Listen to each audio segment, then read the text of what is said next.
కృష్ణుడు పురాణాల్లోకి వెళ్ళేటైతే గనక కృష్ణుడు రాధ వీళ్ళది చాలా అమర ప్రేమ అని చెప్పి చెప్తారు. వాళ్ళ ప్రేమ డివైన్ లవ్, అది వేరే. మామూలుగా మనం అనుకునే ప్రేమ కాదు.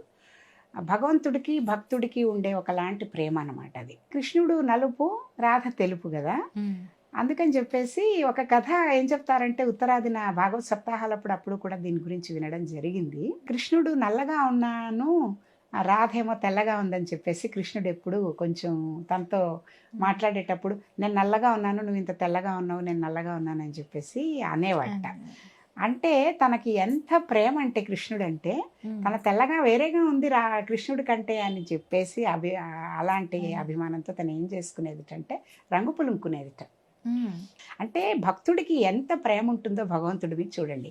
అలాగే రాధ కూడా ఏంటంటే, అయ్యో కృష్ణుడు నల్లగా ఉన్నాడని బాధ, నేను కూడా నల్లగా ఉండాలి, అప్పుడు రెండు ఒకటే దీనిలాగా ఉంటాయి అనే ఉద్దేశంతో తన ఒంటికి రంగు రాసుకుంది, నీలం రంగు. కృష్ణుడు నీలంగా ఉంటాడు కాబట్టి. అది ఒక కథ.